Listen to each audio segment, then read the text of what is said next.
Hi అండి. Hello నమస్తే. Welcome to Geetha's kitchen. ఈరోజు మన వీడియో వచ్చేసి కాకరకాయ నిల్వ పచ్చడి. చాలామంది కాకరకాయ అంటేనే ఇష్టపడరు. చేదుగా ఉంటుంది, వగరుగా ఉంటుంది అని దీన్ని అవాయిడ్ చేస్తూ ఉంటారు.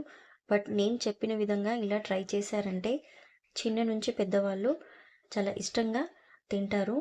టేస్ట్ కూడా అంతే బాగుంటుంది. ఒక్కసారి ఇలా ట్రై చేశారంటే మళ్ళీ మళ్ళీ చేసుకొని తింటారు.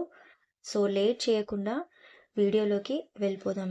ముందుగా వీడియో స్టార్ట్ చేసే ముందు వీడియోకు ఒక లైక్ ఇచ్చేసేయండి. అండ్ ఫస్ట్ టైం ఛానల్ని చూస్తున్నవారు సబ్స్క్రైబ్ చేసుకోండి. ముందుగా కాకరకాయని అర కేజీ వరకు తీసుకొని నీట్గా కడిగేసేయాలి.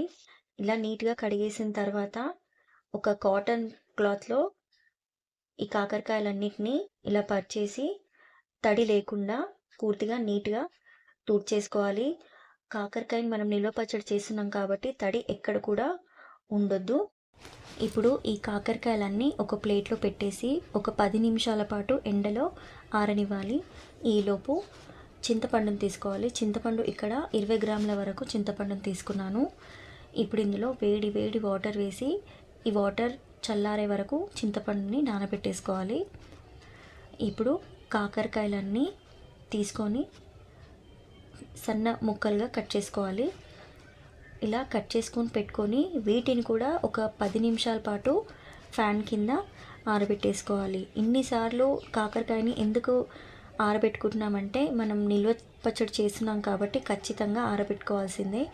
ఇప్పుడు ఒక మిక్సీ జార్ తీసుకొని అందులో నానబెట్టేసుకున్న చింతపండుని ఫైన్ పేస్ట్లా ఇలా చేసుకోవాలి. ఇప్పుడు ఇలా చేసుకున్న తర్వాత ఇప్పుడు స్టవ్ పైన ఒక బౌల్ పెట్టేసి అందులో 1.5 కప్పు దాకా పప్పు నూనెను తీసుకోవాలి.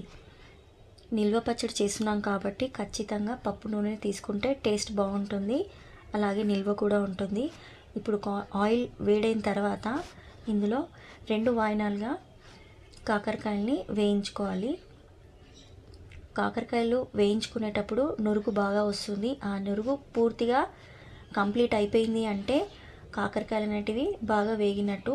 కాకరకాయలు మరీ క్రంచిగా కాకుండా ఇలా నార్మల్గా వీడియోలో చూపిస్తున్నట్టు ఈ విధంగా అయితే సరిపోతుంది. ఇవన్నీ తీసేసి మళ్ళీ ఒక వాయినాన్ని వేసేసుకోవాలి. వీటిని కూడా ఇలా ఫ్రై చేసేసుకొని వీటన్నిటిని ప్లేట్లో షిఫ్ట్ చేసుకోవాలి. ఇప్పుడు వీటన్నిటిని కాకరకాయలన్నీ పూర్తిగా చల్లారనివ్వాలి. ఒక 10 నిమిషాల పాటు చల్లారబెట్టుకుంటే సరిపోతుంది. ఇప్పుడు ఇదే ఆయిల్లో 1 స్పూన్ దాకా ఆవాలు, 1 స్పూన్ జీలకర్ర, ఇవి కొంచెం చిటపట్లాడిన తర్వాత 5-6 ఎండుమిరపకాయలు వేసేసుకొని కొంచెం వేయించుకోవాలి. తర్వాత ఇందులో 5-6 వెల్లుల్లి రెబ్బలు వేసేసుకోవాలి. ఈ వెల్లుల్లి రెబ్బలు కాస్త వేయించుకోవాలి. ఇలా వేయించుకున్న తర్వాత ఇందులో ఇందాక మనం పేస్ట్ చేసి పెట్టుకున్న చింతపండు గుజ్జుని ఇందులో వేసేసేయాలి. చింతపండు గుజ్జు వేసేటప్పుడు మంట అనేది కంప్లీట్గా లో ఫ్లేమ్ మీద పెట్టేసి వేయించుకోవాలి. ఆయిల్ బయట పడే ఛాన్స్ ఉంటుంది కాబట్టి చింతపండు వేసేటప్పుడు మంటని లో ఫ్లేమ్ మీద పెట్టేసి వేయించుకోవాలి. చింతపండు గుజ్జులో ఉన్న వాటర్ అంతా పోయేంత వరకు వేయించుకున్న తర్వాత ఇందులో 1 స్పూన్ దాకా బెల్లాన్ని వేసుకోవాలి. ఈ బెల్లం కొంచెం ఒక 2-3 నిమిషాల్లో కరిగిపోతుంది. ఇలా చింతపండు క్వాంటిటీ అనేది ఈ విధంగా అయిన తర్వాతనే ఇప్పుడు ఇందులో స్టవ్ ఆఫ్ చేసేసుకోవాలి. స్టవ్ ఆఫ్ చేసేసి ఇందులో కొద్దిగా ఇంగువను వేసుకోవాలి. తర్వాత కరివేపాకు వేసేసి పూర్తిగా ఈ మిశ్రమాన్ని అంతా చల్లారనివ్వాలి. ఇప్పుడు ఒక చిన్న ప్యాన్ పెట్టేసి అందులో 1 స్పూన్ దాకా మెంతులు, 1/2 స్పూన్ ఆవాలు, 1/2 స్పూన్ జీలకర్ర, వీటన్నిటిని కొంచెం కలర్ చేంజ్ అయ్యేంత వరకు వేయించుకోవాలి. ఇలా వేయించుకున్న తర్వాత దీన్ని ఫైన్ పౌడర్లా చేసుకొని ఒక బౌల్లో వేసేసేయాలి. ఇప్పుడు ఒక మిక్సీ జార్ తీసుకొని అందులో 1 కప్పు దాకా కారాన్ని వేసుకోవాలి.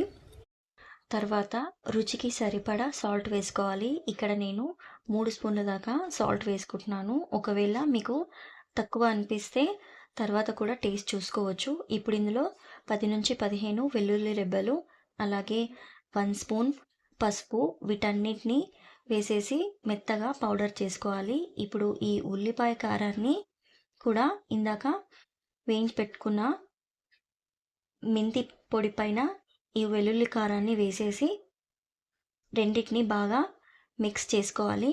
ఇదిలా మిక్స్ చేసుకున్న తర్వాత ఇందులో మనం వేయించి పెట్టుకున్న కాకరకాయ ముక్కలన్నీ ఇందులో వేసేసి ఈ ఉల్లి కారాన్ని మొత్తము కాకరకాయలకు పట్టేలాగా కలిపేసుకోవాలి. ఇక్కడ నాకు బౌల్ చిన్నగా ఉంది కాబట్టి నేను ఒక పెద్ద ప్లేట్లో తీసుకొని వీటన్నిటిని కలిపేసుకుంటున్నాను. తర్వాత గాజు సీసాలో వీటన్నిటిని వేసేసి ఇందాక మనము వేయించి చల్లార్చి పెట్టుకున్న పోపంతా ఇందులో వేసి కలిపేసుకోవాలి. చింతపండు గుజ్జు, పోపు అంతా వేసి ఈ ముక్కలకు బాగా పట్టేలాగా కలిపేసుకోవాలి.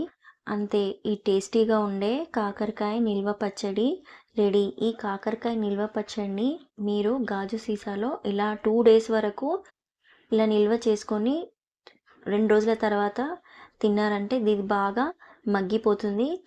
టేస్ట్ కూడా చాలా బాగుంటుంది. దీన్ని చిన్న నుంచి పెద్దవారు చేదు అనేది ఇష్టపడని వారు కూడా ఈ పచ్చడిని ఈ విధంగా ట్రై చేశారంటే డెఫినెట్గా ఇష్టపడతారు. టేస్ట్ కూడా అంతే బాగుంటుంది. సో డెఫినెట్గా ట్రై చేయండి. అండ్ మీకు ఎలా వచ్చిందో నాతో షేర్ చేయడం మాత్రం అస్సలు మర్చిపోవద్దు. ఈ విధంగా రెడీ పెట్టుకున్న ఈ నిల్వ పచ్చడిని గాజు సీసాలో నిల్వ చేసుకుంటే ఫ్రిడ్జ్లో 6 మంత్స్ వరకు స్టోర్ ఉంటుంది. అలాగే బయట స్టోర్ చేసి పెట్టుకుంటే 3 మంత్స్ వరకు నిల్వ ఉంటుంది.